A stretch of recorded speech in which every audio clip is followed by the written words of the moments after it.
Olá, alunos, bem-vindo a mais uma aula teórica aqui da nossa disciplina de física. A aula de hoje é extremamente complicada, então eu espero que vocês entendam, tá? E vai ser muito visual e a gente conversa qualquer dúvida aí que acabar surgindo, ok? Então é sobre campo e potencial elétrico.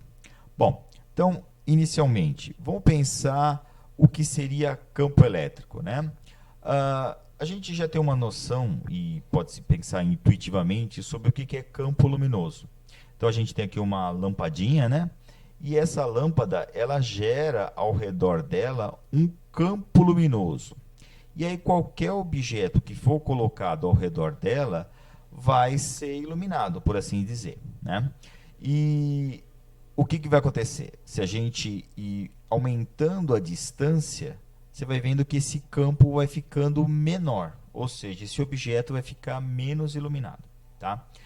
A gente pode pegar aqui um exemplo de sei lá, aqui um gramado, né, com algumas luzes, e aí o que importa nesse caso aqui não é nem perceber qual é a fonte, onde que estão as lâmpadas e tudo mais, e sim se esse gramado aqui está ou não iluminado, tá certo?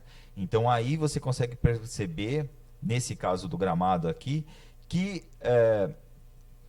o campo prevalece sobre a fonte, né? Não importa quantas lâmpadas tem, não dá nem para contar aqui, nem isso interessa. Tá? O que importa é que esse gramado esteja iluminado, por assim dizer, tá? Bom, nós já temos uma noção do campo gravitacional, ou seja, se você olhar na Terra aqui, né? Todos os objetos tendem a cair, né? Tendem a ir para o seu centro por conta da gravidade. Então eu posso até dizer que ao redor da Terra existe um campo dito campo gravitacional, ok? Então a gente tem essas dois conceitos. Ou eu digo que a Terra atrai o objeto, ou eu digo que é, o campo age sobre o objeto atraindo ele. Tá? São dois conceitos distintos.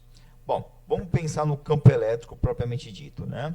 Então eu posso imaginar da mesma maneira que, dado uma carga elétrica, ela vai criar um campo ao redor dela. O que seria esse campo aqui? Vou imaginar que seria, no caso do campo luminoso, tá? Uma aura aqui que fica ao redor da carga e que só é sentida por uma outra carga elétrica, ok? A gente sabe que cargas elétricas se atraem ou se repelem, né? Corpos que são neutros, aí não vão sentir essa força elétrica, ok?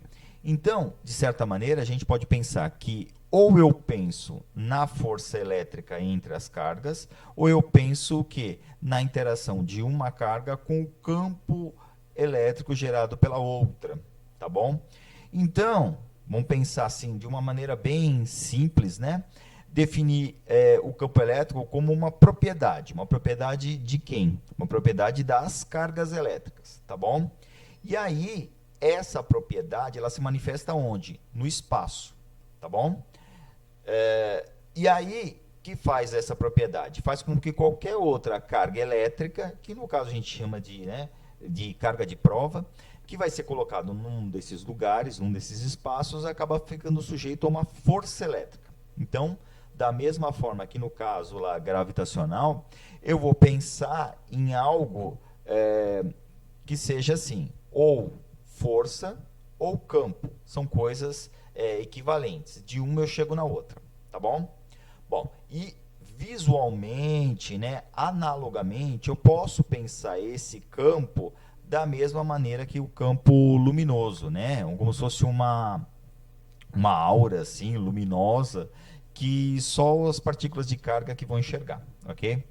E aí, pensando nisso, né, a própria definição matemática do campo seria o quê? O valor da força elétrica sentida por cada carga aqui, dividido pelo valor da própria carga, tá bom? Então, força é medida em newtons, carga em coulomb, por isso que a unidade do campo elétrico no sistema internacional vai ser newton por coulomb, ok? Bom, um tanto diferente do caso lá do campo luminoso e um tanto parecido com o caso do campo gravitacional, a gente está falando de vetores, né? Vetores força. E aí, também, fazendo uma diferença para o campo gravitacional, a força pode ser de atração ou de repulsão. No caso do campo gravitacional, é sempre de atração, não é isso? Então tá. Aí a gente vai convencionar para diferenciar essas duas situações, né, de atração ou repulsão, que o campo aqui, os vetores campo, né, da carga positiva, vai ser saindo da carga. E os vetores campo da carga negativa vão ser entrando na carga, tá bom? Bom, só voltando aqui, né? No caso do campo gravitacional, a gente viu lá que era só entrando, por quê? Porque a gravidade só atrai os objetos, não repele, certo? E no caso do campo elétrico, a gente pode ter o quê? Tanto atração quanto repulsão, ok? E essa situação aqui da carga positiva e da carga negativa é uma convenção, podia ter feito diferente, tá? E aí a gente pode pensar, dados esses vetores aqui, a gente cria as linhas de força. O que seriam as linhas de força? Eu vou pegar esse vetor campo elétrico, né, que eu desenhei aqui, e vou fazer o quê? Uma continuidade dele. Vamos imaginar que eu tenho aqui uma carga positiva e uma carga negativa, formando o que a gente chama de dipolo, né? Então as linhas vão sair da carga positiva, a gente já viu aqui, e entram na carga negativa, tá? Então, o que eu faço? Eu dou uma continuidade nessas linhas aqui. Ou seja, eu formo o que a gente chama de linhas de força, tá?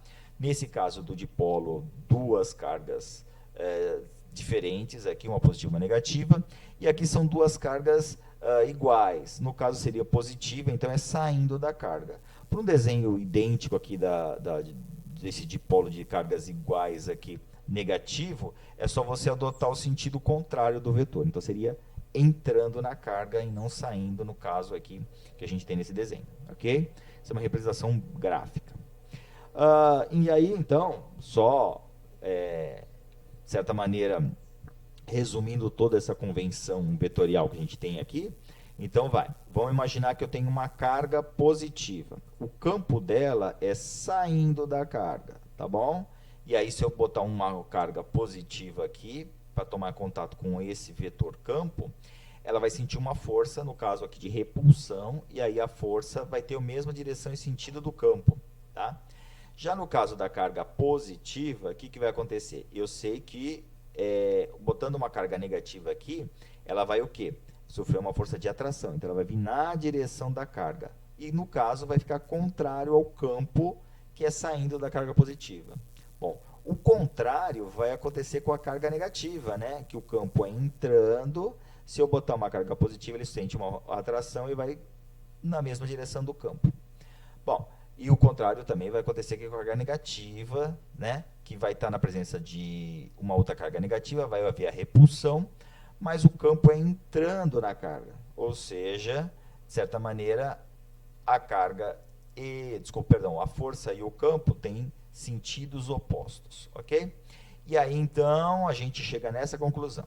Se a carga é negativa, a carga de prova, né? Essa pequenininha aqui que a gente colocou aqui, a força e o campo têm o mesmo sentido. Mas se a carga for negativa, né?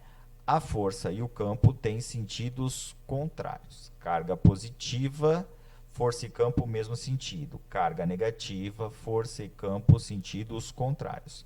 Sendo que a força e o campo sempre tendem a ter a mesma direção, sempre. Bom, vou imaginar aqui, né, agora que eu pense assim, será que eu consigo, então, calcular o valor desse campo elétrico? Resposta é sim, né? Se eu pegar aqui uma carga mais Q aqui, Q maiúsculo, e eu quero calcular exatamente o campo elétrico no lugar onde foi colocada a carga de prova. O que eu vou lembrar? Bom, o campo elétrico é definido pela força dividido pela carga. Como é que é a força elétrica? A força elétrica na aula anterior, lá, a força colombiana. É o produto das cargas dividido pela distância ao quadrado e vezes esse K aqui. Tá? Quando eu dividir um pelo outro, esse Q aqui e esse Q se cancelam e vai dar o quê? K vezes Q dividido pela distância ao quadrado, certo? Então, essa aqui deve ser a fórmula para eu calcular o campo elétrico num determinado ponto, tá certo? Dada uma carga Q maiúsculo aqui, tá bom? Bom, no princípio da superposição, o que acontece? Eu vou ter várias cargas, tenho a carga Q1, Q2 e Q3, e eu quero calcular o campo nesse ponto. O que eu tenho que fazer? Calcular os vários campos elétricos, tá certo? Aqui, ó, da carga Q1 é positiva, então é o campo saindo. Já a carga Q2 é uma carga negativa, então o campo é entrando. Aí eu tenho esses vários vetores aqui, e para calcular o campo aqui, eu vou ter que realizar uma soma de que tipo? Vetorial, certo? E aí dá um trabalhinho aí, porque eu vou ter que lembrar lá como é que faz soma de vetores. Mas eu vou fazer um modelinho, né, um exemplinho, depois da aula de teoria aqui, que vai falar sobre isso, ok? Maravilha. O que seria, então, o potencial elétrico? Tá? O potencial elétrico, ele vai ter a mesma definição do que o campo elétrico. Ou seja, todo o entendimento que eu fiz para o campo elétrico é análogo ao potencial, só que sem a parte vetorial. Por quê? Porque, nesse caso, eu vou estar pensando na aura não de força, mas de energia. E energia não é vetorial, né? Energia é um escalar, ok? Então, tudo que eu pensar para o campo elétrico, eu penso também para o potencial. Ou seja, é uma aura, né, que fica ao redor da carga, que está relacionado com energia e que só partículas com carga elétrica vão sentir essa energia, né? Que a gente discutiu, inclusive, na aula passada, energia potencial eletrostática, ok? Então, até essa frase aqui eu copiei lá do outro slide, mas só troquei a palavra força por a palavra para as palavras energia potencial eletrostática, porque é idêntico, ok? Então, como é que fica tudo, né? Se eu for pensar, então, a energia vai ser a carga vezes o potencial. Então, cuidado aqui, porque potencial eu vou chamar de V. E a unidade de medida dele também vai ser V, tá? Então, cuidado para não misturar uma coisa com a outra. Já falei da unidade de medida, né? Então, a unidade de medida seria o quê? Joule por Coulomb. Lembra lá do campo? Era Newton por Coulomb, né? Porque estava relacionado com a força. Aqui é Joule, que está relacionado com a energia. Então, Joule por Coulomb. Mas potencial é tão importante, principalmente na eletrodinâmica, que a gente vai estudar depois, né, no próximo bimestre, que eu vou chamar Joule por Coulomb de Volt, em homenagem a Alessandro Volta, né, que foi o cara que inventou a pilha. E aí eu vou usar um V maiúsculo como símbolo aqui da unidade de medida, porque é o nome de um camarada, ok? Da mesma maneira, né, eu consigo calcular o campo potencial de uma carga, né, basta que eu lembre lá, é Q vezes V, igual aqui. A energia que eu já havia proposto lá na aula anterior é K, produto das cargas dividido pela distância, não mais a distância ao quadrado. E a gente consegue perceber nessa igualdade aqui, eu corto esse Q com esse Q aqui, e, portanto, o cálculo do potencial vai ser como? K vezes Q dividido pela distância, ok? Já no princípio da superposição começa a ficar um pouquinho mais fácil, né? Por quê? Porque como o campo não é vetorial, aliás, como o potencial não é vetorial, eu só preciso calcular o potencial devido a cada uma das cargas e somar simplesmente, tá? Observando aqui uma coisa importante, né? Potencial de carga positiva é positivo. Potencial de carga negativa é negativo. Diferente do caso lá do campo, né? Porque o campo é um vetor, então não tem nem positivo nem negativo. Ok? Bom, da mesma maneira que lá no caso do campo elétrico eu tenho as tais das linhas de força, para o potencial eu tenho assim, as linhas equipotenciais. O que seria uma linha equipotencial?